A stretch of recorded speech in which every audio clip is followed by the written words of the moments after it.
With so many Spider-Man movies out there, there are a lot of Spider-Man villains. We're taking a look back at the many supervillains that Spidey's battled against. Beware, some gigantic spoilers ahead. Stop the video now if you're not up to date on every Spider movie.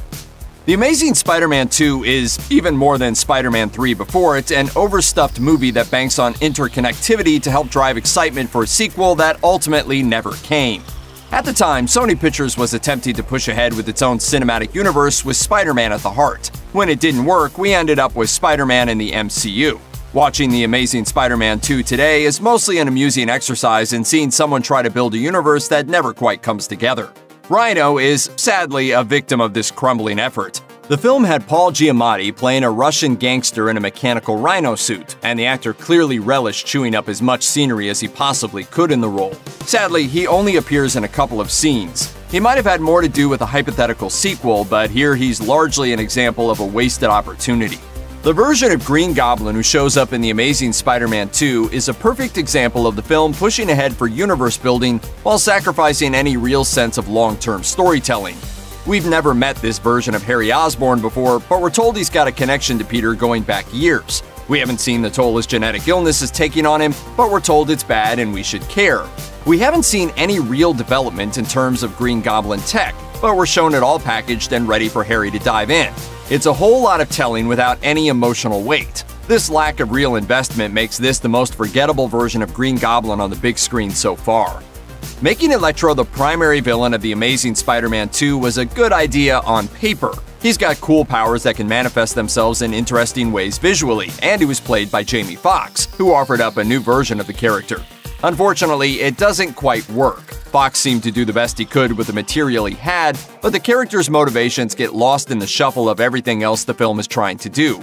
By the time Electro is somehow actually playing music with his powers at the end of the film, he's lost any goodwill he had before. I hate this song!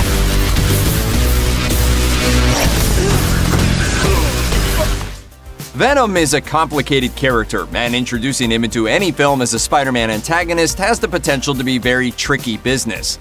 The way Spider-Man 3 does it works fine as a catalyst for the film's climax, but doesn't really let audiences get to know this particular version of the villain and how he works. There's no time to dig into what the relationship to the symbiote is, or exactly why Eddie Brock gives in so quickly, or if there's any real humanity left in him. This version of Venom is pretty much just a fight scene, and that's a shame.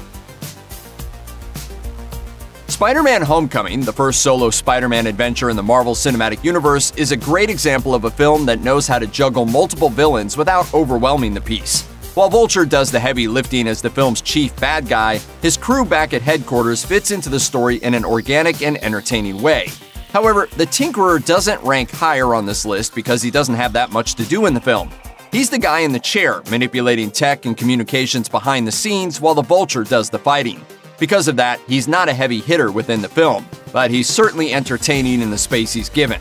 Homecoming manages to breathe real life into him by making him a nosy, strange guy who's just happy to have a gig where he can be a huge tech nerd. What did I tell you about looking at my phone? Oh, sorry, you left it out. You know I'm a curious person by nature. The economy of storytelling in Homecoming is so great that the film manages to fit in not one, but two versions of the Shocker. In the film, he's an employee of the Vulture who's gifted with gauntlets that emit tremendous energy when they make contact with someone or something. It's enough to make the character stand out in his few fight scenes. The first Shocker relishes the idea that he can have a self-given code name and go around punching things with his new toys. You're up there wearing that goofy thing, lighting up cars, calling yourself the Shocker. I'm the Shocker. I shock people. What is this, pro wrestling? Whatever, old man. When the second Shocker gets a hold of the gauntlets, things become much more businesslike, and the deliberate, calculated way in which he tries to pick apart Peter Parker is actually rather chilling. Together, they present a portrait of a minor supervillain that adds plenty to the film while never getting in the way of Vulture's spotlight. The Amazing Spider-Man wisely started its new Spidey universe by picking a villain who'd only been hinted at in the Sam Raimi films in the form of a supporting character.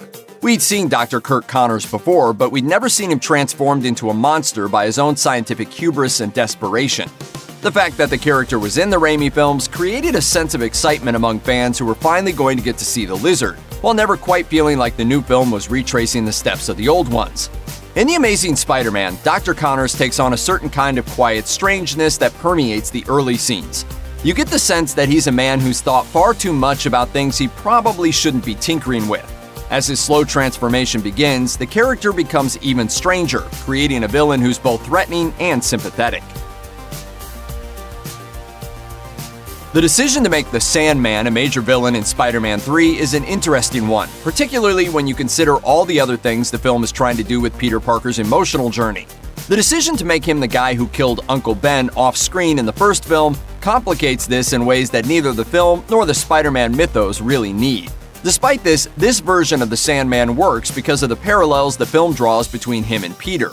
They're both men with strange powers they didn't ask for, pushed into darkness by circumstances beyond their control, and hoping to atone for their past mistakes. Thomas Hayden Church plays the character with real heart, and his final scene is one of the most powerful moments in a flawed film. I'm not asking you to forgive me. I just want you to understand. Spider-Man 3 could have been a film entirely about the rise of a second Green Goblin in parallel to Peter Parker wrestling with the Venom symbiote, and it would have still been a jam-packed movie. As it is, we got a film that attempted to juggle 3 different villains and cram them all together into a final fight scene, so Harry Osborn's final journey in the Spider-Man trilogy gets crammed in too. Still, Harry's decision to become the second Green Goblin in an effort to avenge his father and then to seek heroic redemption is a rewarding one. It doesn't always work, particularly when Harry has to turn on a dime between hero and villain in various scenes, but the 2 preceding films add emotional weight to a weaker script. Willem Dafoe is having so much fun in the role of Green Goblin, years before character actors would begin competing for supervillain roles left and right, that his sense of instant joy at being immersed in the comic book world is infectious. Dafoe has to transform into full supervillain mode almost instantly, and somehow he brings it to life flawlessly. What do you want? To say what you won't, to do what you can't. He does so even in spite of the film's shortcomings in its treatment of the character, something that's particularly obvious in the costume design. The decision to forego an expressive face for the character and instead feature a fang-bearing mask might have made sense in 2002. Unfortunately, watching the film today, it makes the scenes with Spider-Man and the Goblin look a bit too much like action figures yelling at each other. Even in those moments, though, Dafoe's voice carries the performance. If you didn't watch the intro, this is where the big spoilers happen, so turn back now. Spider-Man Far From Home had to follow a lot of different very tough acts, just one of which was Michael Keaton's performance as the Vulture. The decision to make the next villain Mysterio, another newcomer to live-action Spider-Man, was a welcome one. Even better, fans seem to immediately support Jake Gyllenhaal's casting as Mysterio, a guy who creates illusions to disguise his true intentions. Gyllenhaal gets a lot of meaty stuff to play with in the film, from the idea that he first presents himself as a hero from another dimension, to the revelation that he's a scorned former employee of Tony Stark. The early, more heroic scenes work great, but the turn is where Gyllenhaal really shines. Once the gloves are off and he's in full supervillain mode, he's having the time of his life, and so are we. He doesn't quite rise to the heights of the very best live-action Spider-Man villains, but he's very close. So much so that even after Far From Home, you can't help but feel hungry for more of him. With a few notable exceptions, Sam Raimi's Spider-Man films are often defined by their aesthetic and structural devotion to the Marvel Comics book they're based on. The key to the best of these films is the way in which they know exactly how to deviate and when. With Spider-Man 2, we get the best of both worlds in Dr. Octopus. He's a guy who looks and moves exactly how we'd expect the comic book version to move, and he has the added gravitas of a good man corrupted by his own creation. Alfred Molina is flawless as Dr. Octo Octavius, a scientist who's hoping to change the world before his brain is infected by the artificial intelligence in his robotic extra arms after a horrible accident. Riddled with guilt and grief, Molina plays the disintegration of the character perfectly, then manages to guide him back to redemption with the same sense of vulnerability and delicate emotional resonance. It's a great performance in a great comic book movie. Sometimes Spider-Man stories are at their very best when they take a very simple, easy-to-follow metaphor and translate it into the big, bold strokes of a superhero story. Spider-Man Homecoming is a story about Peter Parker finding out his girlfriend's dad is a jerk, and the jerk is played to perfection by Michael Keaton. There's so much to love about the Vulture in Homecoming, from the look of the character to the way Keaton plays him as a working-class guy who got tired of being pushed around.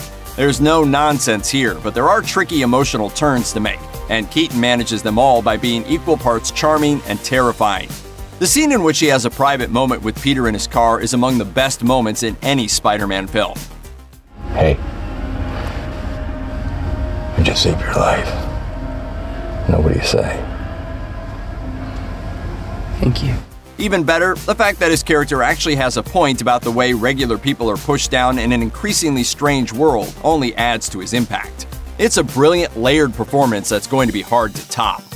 Check out one of our newest videos right here, plus even more Looper videos about Spider-Man Far From Home are coming soon.